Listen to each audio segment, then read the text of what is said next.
사도신경함으로 6월 27일 영화부 예배를 하나님께 드리도록 하겠습니다. 전능하사 천지를 만드신 하나님 아버지를 내가 믿사오며 그 외아들 우리 주 예수 그리스도를 믿사오니 이는 성령으로 잉태하사 동정녀 마리아에게 나시고 본디오 빌라도에게 고난을 받으사 십자가에 못 박혀 죽으시고 장사한 지 사흘 만에 죽은 자 가운데서 다시 살아나시며 하늘에 오르사 전능하신 하나님 우편에 앉아 계시다가 저리로서 산자와 죽은 자를 심판하러 오시리라. 성령을 믿사오며 거룩한 공회와 성도가 서로 교통하는 것과 죄를 사하여 주시는 것과 몸이 다시 사는 것과 영원히 사는 것을 믿사옵나이다. 아멘. 사랑하는 영화부 친구들, 안녕하세요.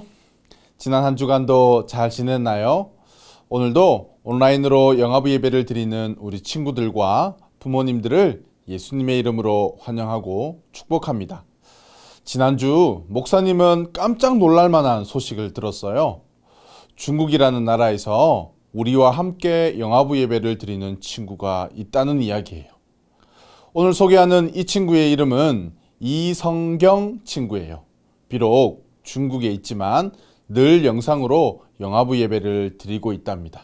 오늘도 우리 성경이와 영화부에 속한 모든 친구들이 7가지 예배 규칙 잘 지키면서 하나님께 최고의 예배를 드리는 영화부 친구들이 되기를 축복합니다. 그럼 하나님께 찬양 드리겠습니다.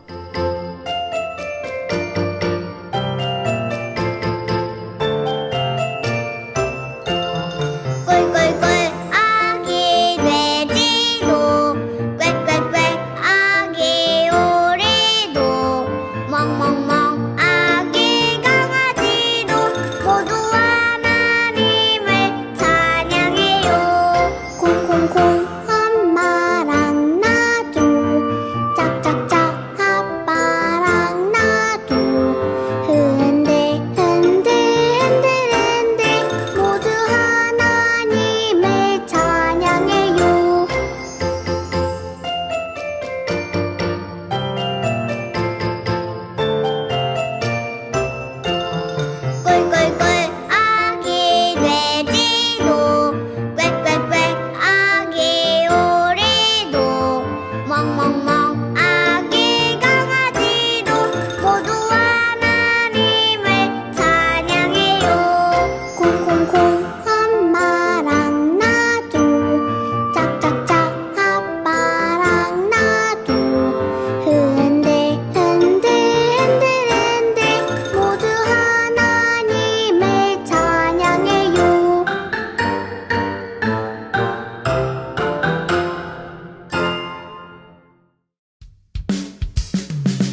저희들을 하나님의 자녀로 삼아주시고 코로나 상황 가운데서도 지켜 보호하여 주신 하나님의 사랑에 감사드립니다.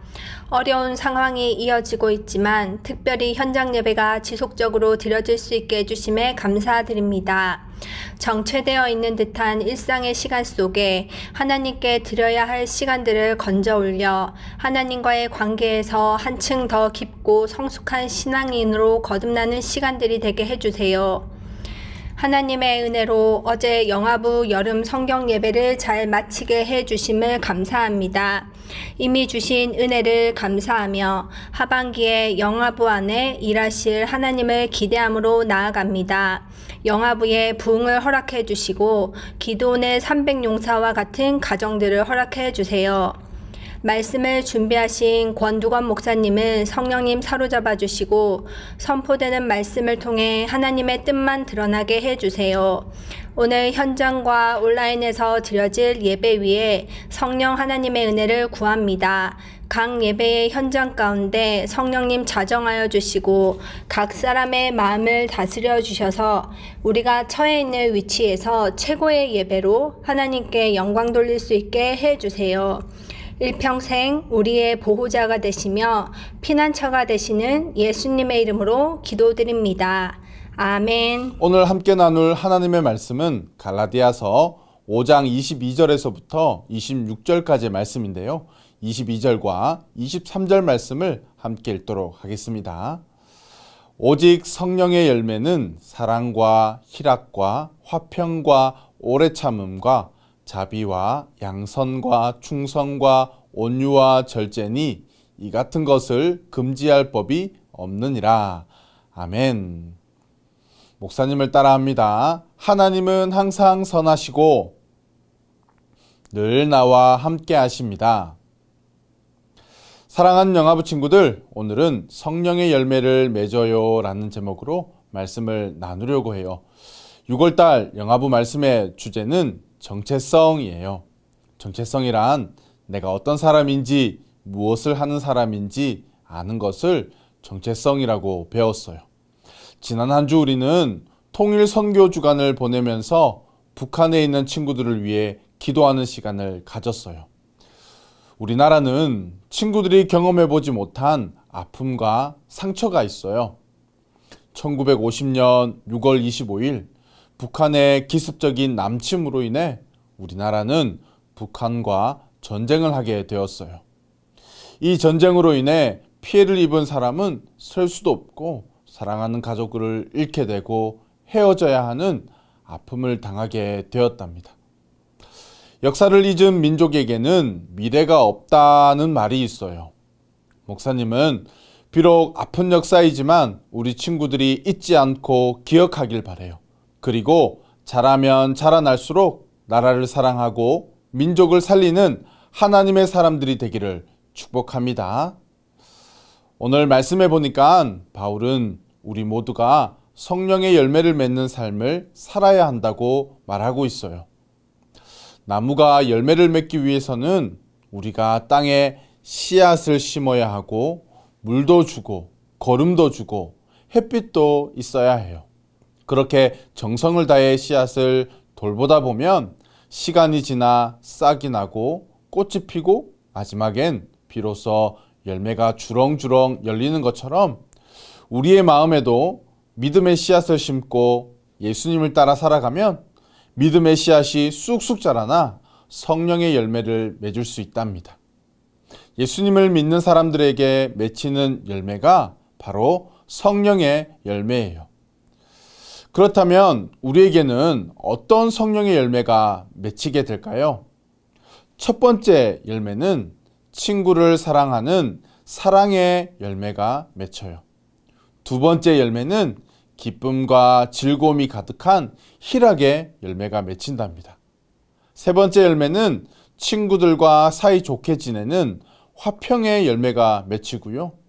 네 번째 열매는 화를 내지 않고 참을 수 있는 오래 참음의 열매가 맺힌답니다. 다섯 번째 열매는 다른 친구들을 도와주는 자비의 열매가 맺히고요. 여섯 번째 열매는 착한 행동을 하는 양선이라고 하는 열매가 맺힙니다. 7번째는 하나님께서 기뻐하시는 일을 열심히 하는 충성의 열매가 맺히고요. 8번째는 삐뚤삐뚤 뾰족뾰족 마음이 아니라 부드러운 마음을 가진 온유의 열매가 맺혀요. 마지막으로 9번째 열매는 욕심을 부리지 않는 절제의 열매가 맺히게 됩니다.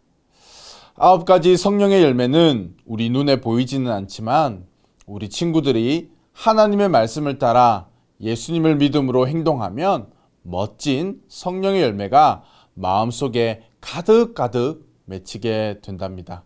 목사님은 우리 친구들이 이러한 성령의 열매를 가득가득 맺어 하나님께 큰 기쁨이 되는 멋진 친구들이 되시기를 예수님의 이름으로 축복합니다. 예수님의 이름으로 축복합니다.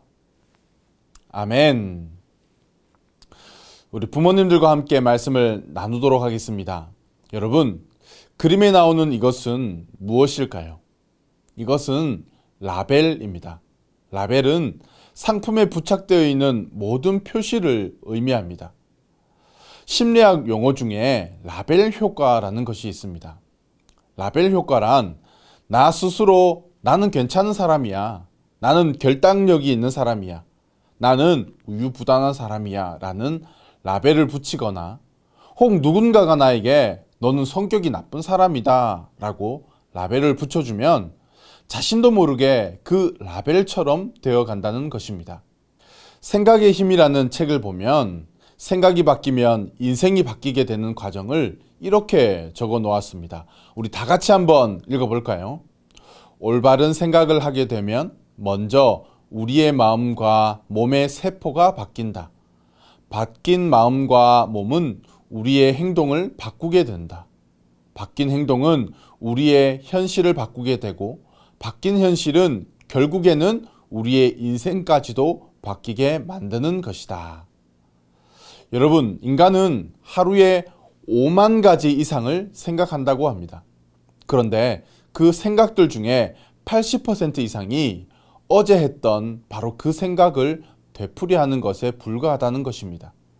우리가 잘 아는 파스칼이라는 사람은 이런 말을 했습니다. 어제의 생각이 오늘의 당신을 만들고 오늘의 생각이 내일의 당신을 만듭니다. 그리고 고코로야 진노스케도 이런 말을 했습니다. 생각이 1% 바뀌면 인생은 99% 바뀐다. 여러분, 결국 사람은 그 사람의 생각이 만들어낸 결과물이라는 것입니다. 곧 사람은 생각한 대로 된다는 것이죠. 그러므로 여러분, 우리는 생각다운 생각을 해야 하고 부정적인 생각들을 긍정적인 생각으로 바꾸어야 합니다. 그냥 드는 생각이라고 가만히 내버려 두면 안 됩니다. 첫 번째, 그래서 생각을 바꾸려면 언어를 바꾸어야 합니다. 똑같은 말도 어떤 의미를 부여하느냐에 따라 생각이 달라지듯이 생각을 언어로 표현하는 순간 창조의 역사가 시작됩니다. 아무리 위대한 생각을 해도 언어로 표현할 수 없으면 그냥 생각으로 머물 수밖에 없습니다. 혹 여러분이 부정적인 생각을 많이 하고 계시다면 언어를 바꾸시기를 축복합니다. 둘째, 예수님이라면 어떻게 생각하셨을까 하고 우리는 생각해야 합니다. 사람들은 보이는 것을 굉장히 중요하게 여깁니다. 본대로 생각하고 본대로 믿습니다.